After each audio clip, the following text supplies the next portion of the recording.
Hello everybody and welcome to Exam Coach. Today I am going to discuss 5 multiple choice questions on Constitution of India. The first question is an amendment of the Constitution of India for the purpose of creating a new state in India must be passed by. These are the options. So correct options are option is A by a simple majority in parliament. Parliament is simple majority জৰিয়তে নতুন state new state create কৰিব পাৰে and is provided under article 3 of the constitution. Under article 3 parliament may by law form a new state by separation of territory from any state or by uniting two or more states or parts of the states or uniting any territory to a part of any state. And the other provisions of Article 3 are increase the area of any state, diminish the area of any state, alter the boundaries of any state, and alter the name of any state. So Article 3 under Parliament a simple majority জৰিয়তে new state form কৰিব পাৰে by separation and uniting two or more state. কোনো এৰিয়াৰ কোনো ষ্টেটৰ area increase কৰিব পাৰে, diminish কৰিব পাৰে, কোনো ষ্টেটৰ বাউণ্ডাৰী অল্টাৰ কৰিব পাৰে বা কোনো ষ্টেটৰ নেম অল্টাৰ কৰিব পাৰে under Article 3. Next question is match list 1 doctrines and with the list 2 cases. List 2 খনত কেছবোৰ দিয়া আছে and select the correct answer using the codes given below the list. So list 1 of doctrines বোৰ আৰু list 2 caseবোৰ দিয়া আছে. So doctrine of peat and substance is related to state of Rajasthan versus G. Chawla. Basic structure of the constitution সকলোৱে জানে, that is Keshavananda Bharati versus state of Kerala. Doctrine of eclipse is related to Vikaji Narayan versus state of Kerala and rule of severability is related to A.K. Gopalan versus state of Madras. Doctrine of peat and substance যেটো আছে, it's a Canadian doctrine. Okay, Canadian doctrine. Peat and substance means the true nature of law. Our 7th schedule তিনিখন list আছে, union list, state list and concurrent list. কেতিয়াবা দেখা যায় যে there can be a situation when a subject of one list touch the subject of another list and then this doctrine apply. So এনেকুৱা situation doctrine of peat and substance to apply হয়. আৰু article 246 and 7th schedule have a major role to play in terms of affording the doctrine of peat and substance. Then doctrine of basic structure. So doctrine of basic structure to hoilo sobe jane and important cases that is landmark case to hoise kontu Keshavananda Bharati versus state of Kerala. And the যেটো basic structure যেটো word hey word to amar constitution ot kintu kono mention kora nai ba define kora nai. The basic structure doctrine is an Indian judicial principle most notably propounded by Justice Hansraj Khanna that the Constitution of India contains certain basic structure that cannot be altered or destroyed through amendments. So Keshavananda Bharati case to কোৱা হৈছিল যে constitution কিছুমান basic structure আছে সেইবোৰ alter বা destroy কৰিব নোৱাৰি amendmentৰ জৰিয়তে. Doctrine of eclipse to more separate video আছে তাত মই Vikaji Narayan case to discuss কৰিছো গতিকে এই ভিডিওটো চাই লব. Rule of severability means when a part of statute is declared unconstitutional, then a question arises whether the whole of the statute is declared to be void or only that part is unconstitutional. So কোনো এখন statute যদি কোনো এটা part unconstitutional বুলি declare কৰা হয় তেতিয়া question arise হয় যে গোটেই statute খনে এতিয়া unconstitutional বা void হৈ যাব নেকি বা only সেই পাৰ্টটোহে unconstitutional হ'ব. Rule of severability কি কৰা হয়, that means rule of separation, we can also call rule of separation.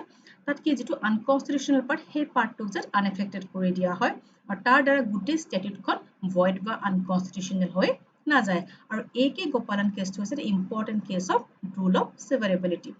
A.K. Gopalan case preventive detention act যিখন আছে 1950 সেই একখনৰ section 14 টো কি কোৱা হৈছিল ultra virus বুলি declare কৰা হৈছিল কিন্তু তাৰ দ্বাৰা গোটেই preventive detention act খন unconstitutional বা ultra virus বুলি declare কৰা হোৱা নাই, only the section 14 টো হে ultra virus বুলি declare কৰা হৈছিল.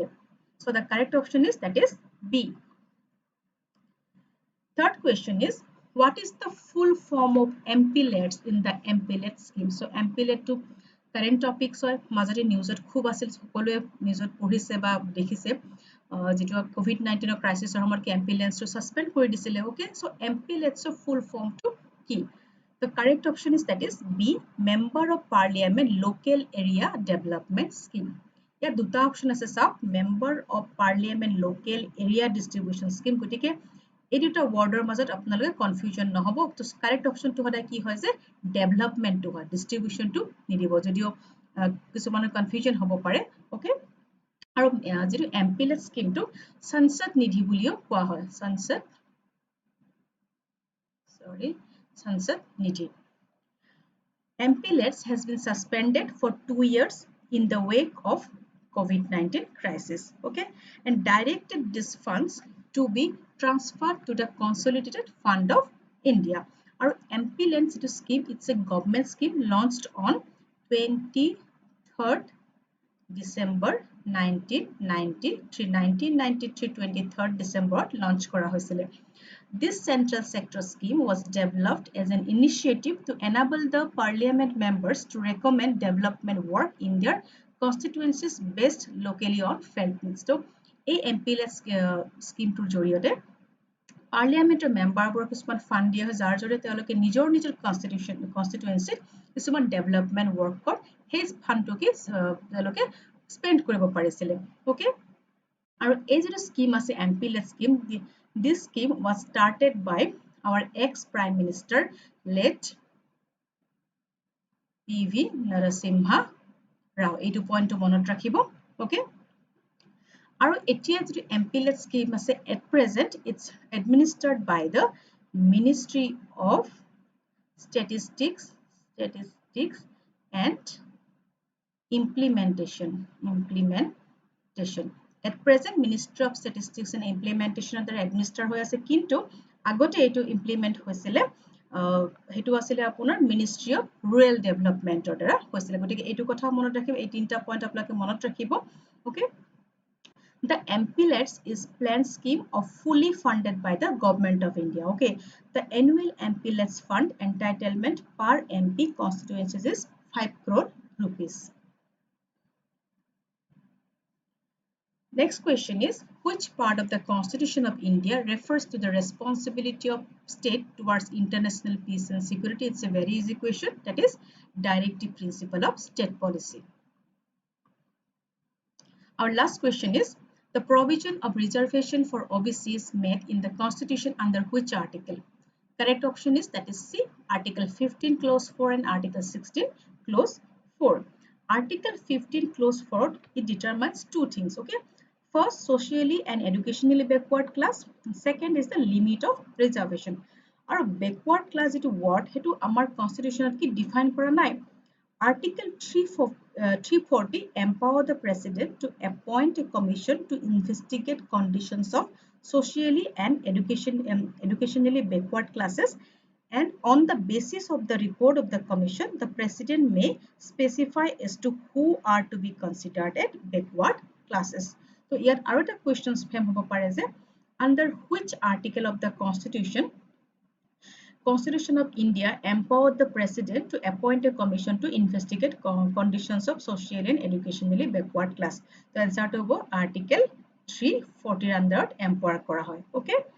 Aru Article 16 Clause 4 যেটো backward class কথা কৈছে হেতু Article 15 4 কে wider হয় কিয়নো Article 16 ত SC আৰু ST include কৰিছে okay so Article 16 ৰ কথা আৰু এটা important কথা আপোনালোকক মই কৈ থৈ দিও that is Clause 4A okay Clause 4A of Article 16 it's related to it's empowered the state to make provisions for reservation in matters of promotions for SCs and STs okay so Article 16 Clause 4A to SC or ST promotion of kotha koise okay so etu to kitiaba question fem hobo pare je by which clause of Article 16 empower the state to make provisions for reservation in matters of promotion for SCs and STs, and this clause was added by the 77th amendment or dara etu add kora hoisil okay so this is for today thank you.